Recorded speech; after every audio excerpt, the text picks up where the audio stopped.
సర్వోన్నతుడైన క్రీస్తు అద్భుతమైనటువంటి టీవీ కార్యక్రమానికి మరొకసారి మన ప్రభువును రక్షకుడైన యేసుక్రీస్తు వారి నామం పేరిట హృదయపూర్వకమైన ఆహ్వానం నేను తెలియపరుస్తున్నాను. కొంతకాలం తర్వాత మళ్ళీ ప్రభు మనకి సమయాన్ని ఇచ్చి మీతో ఈ రీతిగా టీవీ ముఖం కలుసుకోవడానికి, అలాగే ప్రభు చూపుతున్నటువంటి ఈ చక్కని నడిపింపుని బట్టి నేను ప్రభుని ఎంతగానో గనుపరుస్తున్నాను. మరొకసారి ఈ అద్భుతమైన కార్యక్రమానికి హృదయపూర్వకమైన ఆహ్వానం తెలియపరుస్తూ రండి కలిసి దేవుని వాక్యాన్ని ధ్యానించుకుందాం. ముందుగా ప్రార్థన చేసుకుందాం. మా ప్రేమగల పరలోకపు తండ్రి, ఘనమైన దేవ, జీవంగల మా ప్రభువా, మీకు స్తోత్రాలు. మీ అనంతమైన ప్రేమ, దయా, వాత్సల్యత మా పట్ల మీరు తోడుగా ఉంచి మరొక మంచి తరుణము, సమయము మీ నామమును ఘనపరచుటకు మీరు మాకు ఇచ్చిన ఈ భాగ్యవంతమైన తరుణం కొరకు స్తోత్రాలు. కొంత సమయం ప్రభువా లేఖన భాగాన్ని మేము ధ్యానించుండగా మీరు మాకు బోధకుడవై సర్వసత్యములోని మేము నడిపించమని, మహిమను అధిక మహిమకు దినదిన ప్రకాశింప చేయమని యేసుక్రీస్తు ప్రభు వారి ఘనమైన నామంలో ప్రార్థించి వేడుకొంచున్నాము తండ్రి, ఆమేన్. పిల్లల దేవుని వాక్యం నుండి మూలవాక్యంగా యోహాను సువార్త 12వ అధ్యాయం మొదటి 3 వచనాలు. కాబట్టి యేసు తాను మృతుల్లో నుండి లేపిన లాజరు ఉన్న బేతనియకు పస్కా పండుగకు 6 దినములు ముందుగా వచ్చెను. అక్కడ వారు ఆయనకు విందు చేసిరి. మార్త ఉపచారము చేసెను, లాజరు ఆయనతో కూడా భోజనమును కూర్చున్న వారిలో ఒకడు. అప్పుడు మరియ మిక్కిలి విలువగల అచ్చ జటామాంస అతరు ఒక శరీరం ఎత్తు తీసుకొని యేసు పాదములకు పూసి తన తల వెంట్రుకలతో ఆయన పాదములు తుడిచెను. ఇల్లు ఆ అత్తరు వాసనతో నిండెను. ఆమెన్. ఇల్లు అత్తరు వాసనతో నిండెను అనే అంశం మీద మీతో మాట్లాడుతున్నాను. ఆనాడు యెరూషలేము పట్టణం దగ్గర సమీపంలో ఒక చిన్న గ్రామము బేతనియా. ఈ గ్రామానికి యేసుప్రభు వారిని ఒక కుటుంబం ఆహ్వానించినారు. అంతకుముందుగా ఆ కుటుంబానికి యేసుప్రభు వారికి చాలా ప్రేమ సహవాసం ఉన్నది. పలుమార్లు ఆయా రీతులుగా ప్రభు ఆ మార్గం వెళ్ళేటప్పుడల్లా లాజరు, మరియా, మార్త గృహానికి ప్రభు వారు వచ్చేవారు. లేఖనాల్లో 4 సువార్తల్లో 11 సార్లు బేతనియా అనేటువంటి గ్రామం యొక్క ప్రస్తావన చూస్తాం. యేసుప్రభు వారు అనేక సార్లు ఈ గ్రామాన్ని దర్శించినట్టుగా లేఖనాల వెలుగులో మనం చూస్తాం. బేతనియా అనే మాటకు అర్థము అది ఒక ఖర్జూర పళ్ళ నిలయం అన్నమాట. దాని అర్థం ఏమిటంటే ఖర్జూర పళ్ళన్నీ ఒక దగ్గర ఉన్నట్టుగా ఆ ఖర్జూర పళ్ళ నిలయం అనేటువంటి తీయటి భావాన్ని, మంచి భావనను మనకు స్ఫురింపజేసేటువంటి స్థలం అండి అది. యేసుప్రభు వారు ఆ స్థలానికి రావడానికి ముందు అక్కడ ఈ సందర్భాన్ని మనం జ్ఞాపకం చేసుకుంటే ప్రభు అక్కడ ఒక అద్భుతాన్ని జరిగించడానికి వచ్చినారు. అక్కడ ఒక అద్భుతం ఏం జరిగింది అంటే, మానవ జీవితంలో కొన్ని అద్భుతాలు ఉన్నాయి. అద్భుతాల్లో కొన్ని అద్భుతాలు ఎలాంటివి అంటే, కొందరికి చిన్న సమస్య బాగోవడం ఒక అద్భుతం, కొందరికి ఒక చిన్న సమస్యలోంచి విడుదల పొందడం ఒక అద్భుతం కాదని కాదు. కానీ అద్భుతాలు దేవుని వశమై ఉన్నాయి. అద్భుతాలు చేసేది ప్రభువే. ప్రవక్త యెషయా రాస్తూ అంటాడు, ఆశ్చర్యకరుడు, ఆలోచనకర్త, బలవంతుడైన దేవుడు అని చెప్తాడు. ఆశ్చర్యకరమైన కార్యాలు, అద్భుతమైన కార్యాలు చేసేవాడు మన ప్రభు అండి. ఆయనకు మాత్రమే ఇది సాధ్యం. మనుషులకు సాధ్యమేది ఏమీ లేదు. మనం ప్రార్థన చేయగలం, ప్రభుత్వం నివేదించగలం, ప్రభుత్వం మనవి చేసుకొనగలం. అయితే అద్భుతాన్ని చేయగల శక్తి పూర్తిగా మన ప్రభువే కలిగి ఉన్నారు. ఆయన మాత్రమే అద్భుతాన్ని చేయగలవాడు. లోకంలో మానవులు ఎవరు కూడా అద్భుతాన్ని చేసే శక్తి కలిగి లేరు. ఈ రోజుల్లో చాలామంది మేము కూడా చేయగలమని చెప్తూ ఉన్నారు. దేవుని వరాలు లేవని కాదు, దేవుని కార్యాలు లేవని కాదు. మా కుటుంబాల్లో, మా సంఘాల్లో దేవుడు మాకు ఇచ్చినటువంటి ఒక గ్రామీణ పరిచర్య, మరి నిజామాబాద్ జిల్లాలోని అనేక గ్రామాల్లో సుమారు 50 పైబడి 60 పైచిలు గ్రామాల్లో దేవుని వాక్యాన్ని మేము అందిస్తూ అనేక గ్రామ సంఘాలు కలిగి ఉన్నాం. అనుదినం అనేక ఆత్మలను దేవుడు చేరుస్తున్నాడు. అనేక ఆత్మలు రక్షణలోనికి వస్తున్నాయి. అనేకులు కొత్తగా ప్రభు యొక్క ప్రేమను తెలుసుకుంటూ ఉన్నారు. మరి గమనించినట్టయితే వారి జీవితాల్లో అనేకమైన శ్రమలు, కన్నీళ్లు, అనేకమైనటువంటి దురాత్మ చేత పీడింపబడుతున్నటువంటి సాతాను వశంలో నుండి ప్రభు వారిని విడిపించి రక్షించినప్పుడు వారెంతో నెమ్మది గలవారుగా, వారెంతో ఆరోగ్యం గలవారుగా, వారెంతో సమాధానము, మానసికమైన ప్రశాంతత గలవారుగా. అంతేకాదండి, ఇంకా వారు చూసినట్టయితే దేవుని యందు ఒక మంచి దృఢమైన వైఖరితో, నమ్మికతో ప్రభు వైపు తమ గమనాన్ని, తమ ధ్యానాన్ని నుంచి యేసు ప్రభు కొరకు తమ జీవితాలను ఇచ్చి ప్రభు కొరకు సాక్షాత్తంగా వారు నిలబడి పనిచేస్తున్నారు. ఈరోజు ఈ యొక్క రక్షణ స్వచ్ఛందము ఇది చాలా శ్రేష్టమైంది. దేవుని అద్భుతాలు ఇంకా మన మధ్యలో ఉన్నాయి. ఇంకా మనం ఈరోజు జీవించినామంటే ఒక అద్భుతం అండి ఇది. ఈరోజు ప్రభు మనకి ఇచ్చిన ఈ అవకాశము, ఈ సోషల్ మాధ్యమం ద్వారా, టీవీ ముఖంగా దేవుని వాక్యాన్ని పంచుకోవడానికి, దేవుని వాక్యాన్ని మీతో అందించడానికి, మీతో కలిసి సాహసం చేయడానికి దేవుడు నేను నాకు ప్రభు ఇస్తున్నటువంటి ఒక ధన్యతను పెట్టుకుని ప్రభు ఎంతగానో నేను స్తుతిస్తున్నాను. పిల్లారా, దేవుడు అద్భుతాలు చేయవాడు. యేసుక్రీస్తు ఒక్కడి అద్భుతాలు చేయగల దేవుడు. ఆయనకు మాత్రమే సాధ్యము. నీళ్లను ద్రాక్షరసంగా మార్చగలడు. కుంటివారిని, గుడ్డివారిని, అంగహీనులను, రోగులను, రకరకాల కన్నీళ్లలో వేదనలు ఉన్న వారిని యేసు ప్రభు ఒక్కడే ఆయన స్వస్థత, ఆరోగ్యాన్నిచ్చి బాగు చేయగల దేవుడై ఉన్నాడు. అందుకే యేసుక్రీస్తు నామం ఉచ్చరించితే చాలు, మేము కూడా ఆ నామాన్ని బట్టి ప్రార్థన చేస్తున్నప్పుడు అనేక అద్భుతాలు జరుగుతున్నాయి. ఒకటని కాదు, అనేక శ్రేష్టమైన కార్యాలు జరుగుతున్నాయి. అవును, ఈరోజు మీరు కూడా ఈ నామాన్ని ఉపయోగించండి. ఈ నామము ఆకాశం కింద మనుషులు ఇవ్వబడిన ఏ నామముతో కూడా ఈ నామాన్ని పోల్చలేము. అద్వితీయమైన నామము, మహోన్నతమైన నామము, శక్తి కలిగిన నామం. యేసు రక్తమే జయం. యేసు నామానికి మహిమ కలుగునుగాక. ఆమేన్. హల్లెలూయా. పిల్లలు ఈ వచనాలు మనం చూసినట్టయితే ఇక్కడ యేసు ప్రభు వారు బేతనీ గ్రామానికి వస్తున్నారు. దానికి ముందుగా అక్కడ ఒక అద్భుతాన్ని ప్రభు జరిగించి ఉన్నారు. యోహాను సువార్త 11వ అధ్యాయంలో అక్కడ లాజరుకి చాలా వ్యాధి కలిగింది, మరణ సాదృశ్యమైన వ్యాధి కలిగింది. యేసుప్రభు వారికి ఆ సమాచారం ఇస్తే ప్రభు వారు హుటాహుటిన బయలుదేరి రాలేదు, కానీ ఒక 4 రోజులు ప్రభు కొంత సమయం తీసుకొని నెమ్మదిగా వచ్చినారు. ఆ పాటికే లాజరు చనిపోయినాడు, ఆయనను సమాధి కూడా చేసినారు. ఆ సమాధి చాలా లోతైనటువంటిది. ఈరోజు బైబిల్ గ్రంథంలోని వాస్తవికమైన ప్రతి విషయం కూడా ఇది సజీవమైనది, వాస్తవికమైనటువంటి విషయం అని మీకు జ్ఞాపకం చేస్తున్నాను. దీంట్లో కల్పనా కథలు కానీ ఇంకేదో అనవసరమైన సంగతులు కానీ లేవండి. ఇవన్నీ కూడా వాక్యాధారితమైన, అంతేకాకుండా చారిత్రాత్మకమైనటువంటి రుజువులతో, ఆధారాలతో దేవుని వాక్యము ఎస్టాబ్లిష్ చేయబడుతూ ఉంది. ఆ స్థలం నేను కూడా వెళ్ళి చూసినాను. చాలా లోతైనటువంటి ఒక సమాధి అన్నమాట, చాలా లోతుగా ఉంది. అక్కడికి వెళ్ళడానికి కొంచెం కష్టపడాలి. చాలా చిన్న సొరంగంలాగా అదొక చిన్న గొయ్యిలాగా ఉందన్నమాట. చాలా లోతుగా లోపలికి ఉంది. అక్కడ రాసింది ఉంటుంది, ఇది లాజరస్ టూంబ్ అని, ఇది లాజరు సమాధి అని. ఆ సమాధి దగ్గరికి యేసుప్రభు వారు వెళ్ళి అక్కడ ఒక అద్భుతకరమైనటువంటి మాట పలికినాడు. ఆయన ఏమన్నాడంటే, లాజరు బయటికి రా అన్నాడు. తప్పని పరిస్థితుల్లో ప్రతి మనిషి కూడా మరణానికి ఒకనాడు వెళ్ళవలసిందే, కానీ యేసుప్రభు వారు ఈ మరణానికి అధిపతిగా ఉన్నటువంటి సాతాను బలాన్ని ఓడించడానికి తాను మానవుడిగా దిగివచ్చి ఆయన నడుస్తూ లాజరు సమాధి దగ్గరికి వచ్చి పిలుస్తున్నాడు. Is calling by name Lazarus. ప్రభు పిలుస్తున్నాడు, లాజరు నువ్వు బయటికి రా అంటున్నాడు. ఎంత బలమైన మాట అండి. హల్లెలూయా. దేవుడు చనిపోయిన వ్యక్తితో మాట్లాడుతున్నాడు. సాధారణంగా మనుషులతోనే మాట్లాడగలం, కానీ చనిపోయిన వారితో మనం మాట్లాడలేం. ఎందుకంటే వారికి ప్రపంచంతో సంబంధం అనేది పూర్తిగా తెంచుకొని పోయినట్టే. కానీ యేసు ప్రభు వర్తమాన భూత భవిష్యత్ కాలంలో ఉండగల దేవుడు, ఆయన ఉన్నవాడైన దేవుడు. ఆ మోషేకు ప్రత్యక్షమైన ప్రభు అంటాడు కదా, నేను ఉండువాడను అనువాడనై ఉన్నాను అంటాడు. ప్రభు మాట్లాడుతుండగా ఆ చనిపోయినటువంటి లాజరు యొక్క జీవము లేనటువంటి ఆ శరీరంలోనికి, మృతులమైనటువంటి ఆ యొక్క శరీరంలోనికి దేవుని యొక్క సజీవమైన జీవం ప్రవేశించింది. హల్లెలూయా. ఆ జీవం రాగానే చనిపోయిన వాడు లేచి నిలిచి వస్తున్నాడు. ప్రేత వస్త్రాలు కట్టుబడి ఉన్నాయి. ఆ ప్రేత వస్త్రాలను చూస్తుంటే ఆ ప్రజలకు చాలా ఆశ్చర్యంగా ఉంది. యూదుల యొక్క సమాధి చేసే పద్ధతులు చాలా వేరుగా వైవిధ్యంగా ఉంటాయి. చాలా విస్తారమైనటువంటి ఖరీదైనటువంటి ఆ యొక్క సుగంధ సంభారములను, లేక ఆ యొక్క సుగంధ ద్రవ్యాలను ఆ యొక్క సమాధిలో, ఆ యొక్క శవానికి వారు పూసి యూదుల యొక్క క్రమం చొప్పున వారిని సమాధి చేస్తారు. సో ఇక్కడ ఏం జరిగిందంటే, లాజరును సమాధిలో ఉంచినప్పుడు ఆ ప్రేత వస్త్రాలతో బాగా చక్కగా బయటికి ఎన్నడూ రానక్కర్లేని విధంగా తయారు చేసినారు. ఎందుకంటే ఎవరు ఊహించరు. యేసు ప్రభు చాలా అద్భుతాలు చేస్తే దేవుడు ఇప్పుడే మీకు చెప్పాను కదండి. ఆయన చనిపోయిన వ్యక్తిని లేపగలడు. తాను చనిపోయినప్పుడు కూడా తాను తిరిగి లేచిన తర్వాత ఆ యొక్క అరిమత యోసేపు అనబడినటువంటి వ్యక్తి తనకి ఇచ్చినటువంటి సమాధిని తిరిగి ప్రభు ఇస్తూ ఉన్నాడు. చాలా ఆశ్చర్యమైన విషయం. దేవుడు చాలా ఆశ్చర్యకరమైన కార్యాలను తన జీవితంలోనూ, తాను మానవుడికి లోకానికి వచ్చినప్పుడు తాను జీవించిన జీవనంలోనే కాదు, ఈరోజు మనందరి జీవితాల్లో కూడా ఆయన చూపుటకు శక్తిగల దేవుడు అయినాడనే విషయాన్ని మీకు జ్ఞాపకం చేయగోరుతున్నాం. ఇక్కడ లాజరుతో దేవుని మాట పలుకుతుండగా లాజరు చనిపోయిన వాడు లేచి నిలబడ్డాడు. లేచి నిలబడి నడుస్తుంటే ఆ నడవలేకపోతున్నటువంటి ఆ యొక్క ప్రేత వస్త్రాలను తీసి పక్కన వాటిని జరిపేయమని ప్రభు చెప్తున్నాడు. ఇప్పుడు లాజరు సజీవమైన వ్యక్తిగా నడుస్తున్నాడు. చాలా ఆశ్చర్యమైన విషయం, లాజరు చనిపోయిన వాడు ఇప్పుడు బ్రతికినాడు. ఆ ప్రదేశం అంతా కూడా ఈ వార్త చాలా వేగంగా వెళ్ళిపోయింది. ఆ రోజు ఇంటర్నెట్ లేదు కనుక ఈరోజు ఇంటర్నెట్ చాలా వేగంగా పరిగెత్తుతూ ఉంది. కానీ బైబిల్ అంటూ ఉంది, ఆయన వాక్యం బహు వేగముగా పరిగెత్తును. ఈ గాస్పెల్ టీవీ ద్వారా, ఇంకా అనేక సోషల్ మాధ్యమాల ద్వారా వాక్యాన్ని దేవుడు వేగంగా పరిగెత్తింపజేస్తున్నాడండి. వాక్యం అనేకులకు అందుతూ ఉంది. దేవుని వాక్యం అనేకులకు అందించడానికి అనేకులు మరి ఒక టీవీ కార్యక్రమాన్ని దేవుని పరిశుద్ధులు ప్రయాసపడి, మరి మా సంఘాల్లోని దేవుని బిడ్డలు, చాలా దీనస్థితులు ఉన్న వారు కూడా ఈ కార్యక్రమాన్ని ప్రసారం చేస్తున్నారు. వారి యొక్క ప్రయాసం, వారి యొక్క ప్రార్థన, మా సంఘం యొక్క కన్నీటి ప్రార్థన, మా బ్రాంచ్ మందిరాల్లో చేసేటువంటి కన్నీటి ప్రార్థన, ఈరోజు మీతో కలిసి ఈ మాటలు అందించడానికి దేవుని యొక్క కృపా బాహుల్యం మాకు సహాయం చేసిందని నేను చాలా సూటిగా, చాలా వినయపూర్వకంగా మీకు మనవి చేస్తున్నాను పిల్లారా. అందుకే లాజరు ఇప్పుడు లేచి నడుస్తూ ఉన్నాడు. ఇప్పుడు లాజరు తానున్న స్థితిలో నుండి లేచి చక్కగా తన ఇంటిలోనికి ఆరోగ్యవంతుడిగా వచ్చినాడు. ఇప్పుడు ఆ ఇంట్లో గొప్ప ఆనందం. సాధారణంగా చనిపోయిన తర్వాత ఆ జ్ఞాపకార్థ దినాన్ని లేక ఓదార్పు కూడిక జరిగించే సమయంలో ఇప్పుడు ఇక్కడ ఒక సెలబ్రేషన్ జరుగుతూ ఉంది. యోహాను సువార్త 12వ అధ్యాయాన్ని సెలబ్రేషన్ చాప్టర్గా చెప్తాం. ఒక అద్భుతమైన వేడుక. ప్రతి మనిషి పాపము చేత కొట్టబడి, ప్రతి మనిషి పాపము చేత చంపబడి, పాపం వలన కలిగినటువంటి జీతమైన మరణాన్ని బట్టి మనిషి తాను లేవలేని వాడుగా, తాను బ్రతకలేని వాడుగా ఉంటే యేసుప్రభు ఈ లోకానికి వచ్చి ఆ మరణం యొక్క ములను విరిచినారు కనుక ఈరోజు ఈ సెలబ్రేషన్కి కారణం ఏమిటంటే యేసు మనల్ని రక్షించినాడు. ఆయన మనల్ని తన స్వరక్తం చేత విమోచించాడు. విమోచించి పరిశుద్ధపరిచినాడు. తన సొత్తుగా మనల్ని చేసినాడు. గొర్రెల యొక్కయు కోడెల యొక్క రక్తంతో కాక తన సొంత రక్తంతో యేసుప్రభువు వారు మనల్ని ప్రేమించి విమోచించి ఆయన మనల్ని రక్షించినాడు. దేవుని వాక్యం నుండి ఈ లేఖనాన్ని మీకు చూపడానికి నేను ఇష్టపడుతున్నాను.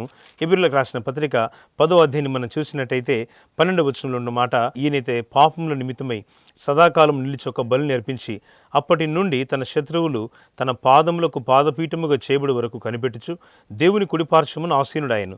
ఒక్క అర్పణ చేత ఈయన పరిశుద్ధపరచబడి వారిని సదాకాలమునకు సంపూర్ణులుగా చేసి ఉన్నాడు. ఆమేన్, హల్లెలూయా. సదాకాలమున కండి మనం సంపూర్ణులం. మనం ఒక సంవత్సరానికో ఒక రోజుకో వారానికో సంపూర్ణమైన వ్యక్తులం కాదు, మనం సదాకాలంలో సంపూర్ణులం. ఇది ఎలా సాధ్యమైంది? యేసుప్రభువు వారు ఒక్క బలిని అర్పించినారు. అది గొర్రెల యొక్క కోడెల యొక్క రక్తంతో కాదు, కానీ కేవలం యేసుక్రీస్తు ప్రభు తన యొక్క స్వరక్తమునిచ్చి ఆయన మనల్ని సంపాదించుకొని, ఆయన మనల్ని ఎన్నిక చేసుకొని, మనల్ని ప్రభు మరి ఈ లోకంలో మనల్ని తనకు సంపాదించుకున్నారని జ్ఞాపకం చేస్తున్నాం. అందుకే ఈ అద్భుతమైనటువంటి ప్రేమ, అద్భుతమైనటువంటి యొక్క రక్షణ ఎంత గొప్పదో కదా మనం జ్ఞాపకం చేసుకుంటే. ఈ ప్రేమను బట్టి మనము ప్రభువును స్తుతింపకుండా ఉండలేం, ఆయన ప్రేమను మనము ఆరాధించకుండా ఉండలేం. అందుకే ఈ సెలబ్రేషన్ దేనికి అంటే అద్భుతమైన సెలబ్రేషన్. క్రైస్తవ మందిరాలన్నీ కూడా ఆదివారాలు ప్రత్యేకంగా ప్రార్థన మందిరాలని తెరవబడి ఎందుకింత ఆర్భాటంగా, ఉల్లాసంగా, ఎందుకింత ఘనంగా దేవుని ఆరాధిస్తున్నాయి క్రైస్తవ మందిరాలు ప్రపంచం అంతటా అంటే, ప్రపంచంలో ఎక్కువ మంది సంఖ్యాకులు ఆరాధించేటువంటి మహిమగలిగినటువంటి ఈ దేవుని యొక్క గొప్ప ఆరాధన, మహిమగలిగిన దేవుని యొక్క గొప్ప సంతోషపు దేవుని యొక్క వేడుకలు ఎందుకు అంటే, యేసుప్రభు మరణమును గెలిచి లేచి ఉన్నాడు, ఆయన సమాధిని జయించి ఉన్నాడు, ఆయన లోకంలో పాపం యొక్క మరణాన్ని శూన్యం చేసి ఉన్నాడు, వాటిని కొట్టివేసి ఉన్నాడు.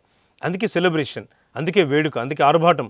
ఎక్కడ చూసినా వాయిద్యాలు, ఆరాధన, స్తుతులు. ఎందుకో తెలుసా? యేసుప్రభు సజీవుడైన దేవుడు. ఆయన నిన్ను కూడా సజీవమైన వ్యక్తిగా చేయడానికి కోరుతున్నాడు. ఆయన నీ జీవితంలోని ప్రతి పాపాన్ని, శాపాన్ని, బలహీనతను, రుగ్మతలను తొలగించి లాజరు వలె నన్ను లేపుటకు ఆయన ఇష్టపడుతున్నాడు. అందుకే యేసుప్రభు వారు ఆ గ్రామానికి రాగానే గొప్ప ఆనందకరమైన సెలబ్రేషన్ జరుగుతూ ఉంది. పస్కా పండుగకు 6 దినాల ముందుగా వచ్చినారు యేసుప్రభు. పస్కా పండుగ అంటే యూదుల పండుగల్లో చాలా ముఖ్యమైనది.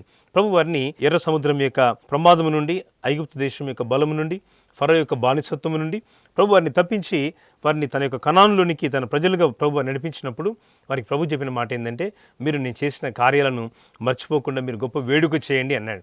హల్లెలూయా. ఆ వేడుకనే పస్కా పండుగ. పస్కా పండుగలో దేవుడు గొప్ప అద్భుతమైనటువంటి కార్యమును తాను మానవుడికి లోకానికి వచ్చి మనుషులందరి కొరకు ఏమి చేయబోతున్నాడు? కేవలం ఇశ్రాయేల్ యొక్క నిర్గమమే కాదు, మానవ జాతి యొక్క మేలు కొరకై యేసుక్రీస్తు ప్రభు ఏమి చేయబోతున్నాడనే విషయాన్ని తాను ముందుగానే ఒక ఛాయారూపకంగా పస్కా పండుగ ద్వారా దేవుడు చెబుతున్నాడు. ఇశ్రాయేల్ పండుగను చాలా ఘనంగా ఆచరిస్తారు. ఘనమైనటువంటి పండుగకు ముందుగానే యేసుప్రభు వారు 6 దినములు ముందుగా వచ్చినారు. అక్కడ వారు యేసుప్రభు వారికి విందు చేస్తూ ఉన్నారు. చాలాసార్లు విందు చేయడానికి వారికి అవకాశం ప్రభు ఇచ్చారు. అదొక గొప్ప భాగ్యం, దేవుని కొరకు విందు చేయుట, దేవుని మందిరాల్లో మనం పని చేయుట, దేవుని ఇంట్లో మనం కొంతైనా బాధ్యత కలిగి ఉండట, దైవ సేవలో ఆయా వివిధములైనటువంటి పరిచర్యలలో మనం కొంత తోడ్పాటునిచ్చుట చాలా ముఖ్యం ప్రియులారా. అదే ఆయనకి విందు చేయడం అంటే. యేసుప్రభు వారికి విందు చేయడానికి ప్రత్యేకంగా మనం ఏమి విందు భోజనాలు చేయనక్కర్లేదు, కానీ యేసుప్రభు వారి మాట వింటే చాలు, ఆయన సువార్త పరిచర్యలో వాడబడితే చాలు, ఆయన కొరకు సాక్షిగా నిలబడితే చాలు. ఈ తరాన్ని మనలో యేసుక్రీస్తు ప్రభువును చూసేటువంటి తరంగా, మనలో యేసును చూపేటువంటి వ్యక్తులుగా మనం ఉండగలిగితే చాలు. అదే ఆయనకు విందు చేయడం అనే మాట అని మీకు జ్ఞాపకం చేస్తాం. ఇక్కడ గొప్ప విందు చేస్తూ ఉన్నారు, చాలా గొప్ప ఆర్భాటం ఏర్పాట్లు చేస్తూ ఉన్నారు. అక్కడ మార్త 2వ వచనం చెబుతోంది, యోహాను సువార్త 12:2 చదవగలిగితే, మార్త ఉపచారము చేసెను అంటున్నాడు. మార్త చాలా పనులు చేస్తూ ఉంది. షీఈ్ మేకింగ్ సో వర్క్స్, చాలా పనులు చేస్తూ ఉంది ఆమె. ఇంతకుముందు కొంచెం విసుగుదల ఉండేది, కొంచెము కోపంగా ఉండేది. ఒక సందర్భంలో యేసుప్రభు వారిని చూస్తూ అంటది, బోధకుడా నీకు నా మీద చింత లేదా? నా సహోదరుని విడిచిపెట్టినందున పని పెట్టుకుని చాలా నేను అలసిపోతున్నాను, నాకు కొంచెం సహాయం చేయమని చెప్పండి అని ఆమె చాలా విచిత్రంగా, చాలా కోపంగా కూడా అడుగుతున్నట్టుగా ఉంటుంది ఆ సందర్భం.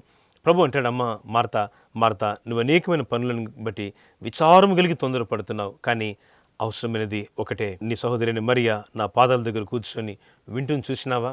ఇది చాలా ఉత్తమమైన పని, ఇది కూడా నువ్వు నేర్చుకోవాలి అన్నాడు. ఉపచారాన్ని ప్రభు తప్పట్లేదు, కానీ మార్తకు ఉపచారం అవసరమే, కానీ మరియా ఏ విధంగా ప్రభు పాదాల దగ్గర కూర్చొని వినగలిగిందో ఆ విధంగా వినగలిగితే మంచిదని ప్రభు చాలా సూటిగా స్పష్టంగా ఈ మాటలు మార్తతో ప్రభు చెప్తున్నారు. ఈరోజు చాలామంది ఈ రోజుల్లో పరిచర్య చేయడం అనగానే పరిచర్య వరకే ఆగిపోతున్నారు. దేవునితో గడిపే సమయం చాలా తక్కువగా ఉంది. కుటుంబ ప్రార్థన లేని వారుగా, వాక్యధ్యానం చదవని వారుగా, కనీసం ఉదయం పూట సాయంత్రం పూట కొంతసేపైనా దేవుని మాటలు చదవకుండా, దైవ సన్నిధితో గడపకుండా ఉంటున్నారు. ఈ టీవీ ద్వారా మరొకసారి ప్రభు ఈ యొక్క సోషల్ మాధ్యమం ద్వారా ప్రభు మనల్ని హెచ్చరిక చేస్తున్న మాట, ప్రభుత్వం మన సహవాసం పెరగాలండి. దేవుని వాక్యంతో మన సహవాసం, మన నడక పెరగాలి. అందుకే మార్తలో కోపము, మార్తలో ఆవేశం తగ్గిపోయింది. ఎందుకంటే మరణము ఆ ఇంట్లో ఉన్న చాలా పరిస్థితులను కృంగదీసింది. వారికి ఇంకా ఆధారమే లేని చోట ప్రభు వారికి తిరిగి ఆధారాన్ని ఇచ్చినాడు. మరణకరమైన స్థితిలో ప్రపంచంలో ఏ మనిషి తిరిగి మరణం నుండి జీవంలోనికి రాలేని పరిస్థితుల్లో యేసుప్రభు వారు ఒక్కరే అద్భుతాన్ని చేసినారు. కనుక మరియకి, మార్తకి చెప్పలేనంత ఆనందం ఉంది. మార్త చాలా ఉపచారం చేస్తూ ఉంది, చాలా పనులు పెట్టుకుంది, బంధువులను, మిత్రులను, స్నేహితులను, ఇరుగు పొరుగు వారిని అందరినీ పిలుస్తూ ఉంది. మా గ్రామాల్లో గ్రామ కుడికలు జరుగుతూ ఉంటాయి. మా సంఘాల్లో ఆ స్థలాల్లో కొడుకున్నప్పుడు మా ప్రజలు చాలామందిని పిలుస్తూ ఉంటారు. ఒక్కోసారి ఒక గృహ కుడికలో నేను ఇది కేవలం దేవుని మహిమ కొరకు ఈ మాట చెప్పడానికి ఇష్టపడుతున్నాను, మనుషుల ఘనత కొరకు కాదు. కొందరు పెద్ద పెద్ద వాక్యాలు ఉంటాయి గ్రామాల్లో కనుక. ఒక్కోసారి 300 మంది ప్రజలు కూర్చున్నారు గృహ కుడికలను కూడా నేను మర్చిపోలేను. అది చాలా గొప్ప సెలబ్రేషన్. ఎందుకంటే అంతమంది ప్రజలను వారు పిలవగలిగారు, అంతమంది దేవుని వాక్యం వినగలిగారు, అంతమందికి వారు భోజనం పెట్టగలిగినారు. 200 మందికి భోజనం పెట్టేంత శక్తి, సామర్థ్యం గ్రామాల్లో అందరికీ ఉండకపోయినా ఇలాంటి కూడికలు ఇంకా జరుగుతున్నాయి. దీనికి మూలము ఈ వాక్యమే. అద్భుతమైనటువంటి ఉపచారం చేస్తున్నటువంటి మార్తను గూర్చిన సాక్ష్యం. మార్త చాలా చక్కగా ఉపచారము చేస్తూ ఉంది. ఆమెకు ఎంతో ఇష్టం దేవుని ఇంట్లో పనిచేయడం ఇష్టం. దైవ సన్నిధిలో, దేవుని మందిరంలో ఉపచర్యల్లో పాలు పొందడం ఆమెకు ఎంతగానో ఇష్టంగా ఉంది. ప్రభుత్వ సమయం గడపడం ఆమెకు ఇష్టంగా ఉంది. ఇప్పుడు ఇంతకుముందు అలా లేదు. గత సంవత్సరం మనలో కొంత ఆసక్తి తక్కువగా ఉండొచ్చేమో. ఒకవేళ మీరు దేవునితో గడిపిన సమయము చాలా చాలా తక్కువగా ఉండొచ్చేమో. ఈరోజు ప్రభువు మాట్లాడుతున్నారు, మార్త వలె మనం కొంత మారుమనసులోనికి రావాలి. మార్త వలె మన జీవితాన్ని సరిదిద్దుకోవాలి. అప్పుడే మనం దేవుని ఇంట్లో పరిచర్య చేయగలం. అది వాయిద్యాల పరిచర్య అయినా, వాక్య పరిచర్య అయినా, శుభ్రతా పరిచర్యలైనా, ఆహార పదార్థాల తయారీ, వడ్డన పరిచర్య అయినా, ఇంకా మందిరంలో పంపబడేటువంటి పరిచర్య అయినా, ఇలాంటి అద్భుతమైనటువంటి ఆడియో విజువల్ ఎక్విప్మెంట్ ద్వారా ప్రజలకు జన బాహుల్యానికి వేలాది లక్షలాది మందికి వాక్యాన్ని పంపే పరిచర్యలు వాడబడే పరిస్థితులైనా ఇవన్నీ ఉపచారమే ప్రియులారా. ఈ ఉపచారం చాలా గొప్పది. ప్రభు అంటాడు, నా నామమును బట్టి మీరు చూపేటువంటి ప్రేమను నేను మర్చిపోవడానికి అన్యాయస్తుని కాను అంటాడు. So God shall definitely reward. ప్రభు మీకు తప్పక ప్రతిఫలం ఇస్తాడు. ఈ కార్యక్రమాన్ని స్పాన్సర్ చేసిన కుటుంబానికి దేవుడు తప్పక ప్రతిఫలం ఇస్తాడు. మా సంఘాలు అనేకులు పరిశుద్ధులు ఈ కార్యక్రమాన్ని గత 3 సంవత్సరాలుగా ఎన్నో విధాలుగా సహకరిస్తున్నారు. కొంతమంది కన్నీళ్లతో ప్రార్థిస్తున్నారు, కొంతమంది దేవుని పని కొరకు విత్తనం విత్తున్నారు. కొన్నిసార్లు ఈ పనిని ఇంత గొప్పగా, ఇంత ప్రయాసపడి మేము మీదకి వచ్చి దేవుని వాక్యాన్ని అందించే వెనుక ఎంతో ప్రయాసం ఉందనే విషయాన్ని నేను మీకు మనవి చేస్తున్నాను. ఎందుకు ఈ ప్రయాసం తెలుసా? ప్రభు కొరకు మనం అనేక ఆత్మలను సంపాదించాలి. దేవుని ప్రేమను మార్తవలి మన హృదయంలో కలిగి అనేకులకు అనేక విధాలుగా మనం యొక్క పరిచర్యను, మనం అనేక విధాలుగా యొక్క ఉపచర్యలను మనం అందించగలిగినట్టయితే తప్పక అద్భుతమైన కార్యాలు మనం చూడగలమని ప్రభు పేరిట మీకు జ్ఞాపకం చేస్తున్నాం. లాజరు ఆయనతో కూడా భోజనమునకు కూర్చున్న వారిలో ఒకడు అంటున్నాడు. ఇక్కడ ఎప్పుడూ లాజరు ప్రభుతో పాటు సరిగ్గా కూర్చునేవాడు కాదు. లేఖనాలను బట్టి చూస్తే లాజరు ప్రభు వారికి భోజనం పెట్టి అక్కడ ఏర్పాట్లన్నీ చూసి తన సహోదరులకు చెప్పి అక్కడి నుంచి నెమ్మదిగా అక్కడి నుంచి వెళ్ళిపోయేవాడు. లాజరు పెద్దగా ప్రభుత్వం కూర్చొని విన్నట్టుగా లేఖనాల్లో మనకు కనబడదు. ఇప్పుడు లాజరులో కూడా మార్పు వచ్చింది. ఇక రాకేం చేస్తుంది? చనిపోయిన వ్యక్తి మళ్ళీ బ్రతికి వచ్చిన తర్వాత ఇక అంతకు మించిన గొప్ప అద్భుతం కానీ, అంతకన్నా మించిన కష్టం కానీ మానవునికి లేదు కదా. ఇప్పుడు అందులో నుంచి బయటకు వచ్చిన తర్వాత లాజరు జీవితమే మారిపోయింది. నౌ ఈ సిట్టింగ్ విత్ ద లార్డ్. ప్రభుతో కలిసి భోజనానికి వచ్చినాడు. ఎంత అద్భుతమైన క్రియను చూడండి ప్రియులారా. ఎక్కడైతే ప్రభుత్వం ఉండగలుగుతామో, ఆయన సన్నిధిలో కూర్చోగలుగుతామో గమనించాలి. మనం ప్రభుత్వం ఉండడం కాదు, ప్రభు మనతో ఉన్నాడు, ఆయన మన మధ్యలో ఉన్నాడు. అందుకే ప్రభు అంటాడు, ఎక్కడ 2-3 నా నామమున కూడి ఉంటారో వారి మధ్యలో నేను ఉంటాను అన్నాడు. ఆయన మనతో ఉన్నవాడు ప్రియులారా. మనం కూర్చున్నప్పుడు, మనం మాట్లాడేటప్పుడు, ప్రయాణించేటప్పుడు, మనం ఇంట్లో ఉన్నప్పుడు, నివాసం చేస్తున్నప్పుడు, మందిరానికి వస్తున్నప్పుడు 2-3 ఎక్కడ కూర్చొని ప్రార్థన చేస్తుంటే వారి మధ్యలో ప్రభు వచ్చి ఉన్నాడు, ఆయన ఉన్నాడు. కనుక ఇప్పుడు లాజరు తన హృదయాన్ని మార్చుకొని ప్రభు దగ్గరకు వచ్చి చాలా చక్కగా ఆ భోజనానికి కూర్చున్నటువంటి సమయాన్ని మనం చూస్తుంటే ఆశ్చర్యంగా ఉంటుంది. ఆ మనిషి ఇప్పుడు మంచి భోజనం చేయబోతున్నాడు. చనిపోయిన వాడి ఒక అమెరికా దేశం వెళ్ళి వచ్చి భోజనం చేయడం కాదు, ఇంకేదో ఒక రాష్ట్రానికి వెళ్ళి వచ్చి భోజనం చేయడం కాదు. మరణం యొక్క రుచి చూసి ఆ మరణంలోనికి వెళ్ళి అక్కడి నుండి దేవుని యొక్క పునరుత్థాన శక్తిని పొందుతున్నాడు. ఒక భక్తుడు ఈ విధంగా అంటాడు, పరదేశంలో ఆత్మలన్నీ ఉంటూ ఉంటే అక్కడ నుండి ఒక స్వరం వస్తుందట. లాజరు అక్కడ ఉన్నప్పుడు ఏమని? యేసయ్య పిలుస్తున్నాడు, బయట రా అంటే అందరూ అంటున్నారట, ఎడిపోతున్నావు లాజరు నీవు? అక్కడ అబ్రహాము, మోషే, ప్రవక్తలందరూ అక్కడ కూర్చొని ఆ పరదేశంలో ఉంటేనట, ఆ పరదేశంలో ఉంటే అక్కడి నుంచి ఒక స్వరము లాజరు ఉన్న స్థలానికి వస్తుందట. ఏమని? లాజరు బయటికి రా అనే స్వరం వస్తుందట. ఏమిటా స్వరము అని లాజరు చాలా ఆశ్చర్యంగా ఆ స్వరం వైపు చూస్తూ ఉంటే చాలా ఆశ్చర్యకరమైనటువంటి విషయం, చాలా ఆశ్చర్యకరమైన విషయం. ఆ స్వరం ఏమిటి అని చూస్తుంటే దేవుని స్వరం. ప్రభు అంటున్నాడు, రా లాజరును అన్నాడు. అలాగే ప్రభువా బయటకు వచ్చినాడు. తిరిగి భూమి మీదకి ప్రభు అంటున్నాడు, నువ్వు వెళ్ళు అన్నాడు. వెళ్ళి ఇప్పుడు లాజరును భూమి మీదకి పంపిస్తున్నాడు.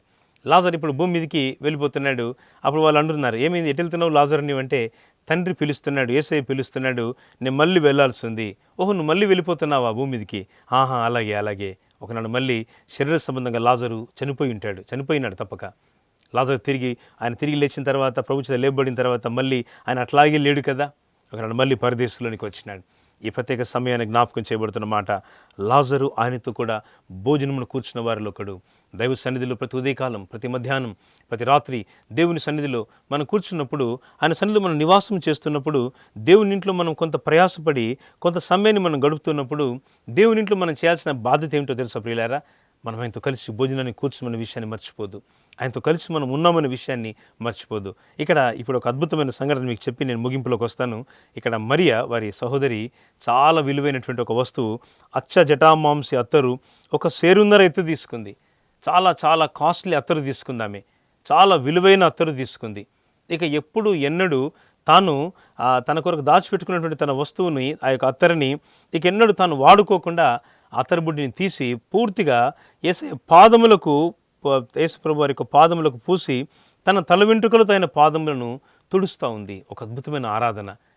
ఇది మోషే ధర్మశాస్త్రంలో లేదు, ఇంకా ఎవరో చెప్తే ఉపదేశం వలన నేర్చుకున్నది కాదు. ఇది ఒక స్వచ్ఛందమైన ఆరాధన ప్రియులారా. ఏమిటి ఆరాధన అంటే, యేసుప్రభుతో మనం ఉన్నటువంటి ఒక నిజమైన స్థితి, యేసుప్రభుతో మనం ఉన్నటువంటి ఈ ప్రాపంచికమైన జీవితానికి వేరుగా యేసుప్రభుతో సమీపంగా మనం ఉన్నటువంటి జీవనం. అందుకే ఈ ప్రాపంచికమైనటువంటి జీవిత పరిస్థితులకు మనం బయట రాగలిగినప్పుడే ఆరాధన చేయగలం. లోకంలోని ఆశలకు మనం బయటికి రాగలిగినప్పుడే మనం మంచి ఆరాధికులుగా ఉండగలం. దేవుడు మోషేతో చెప్తాడు కదా, మోషేని వెళ్ళి ఇక్కడ ఉన్నటువంటి ఈ ప్రజలందరినీ తీసుకొని నువ్వు అరణ్యంలో ఫరో రాజుతో చెప్పు, మేము అరణ్యంలోనికి వెళ్ళి మా దేవునికి బలి అర్పించాలి. బలి ఎందుకు అర్పించాలి?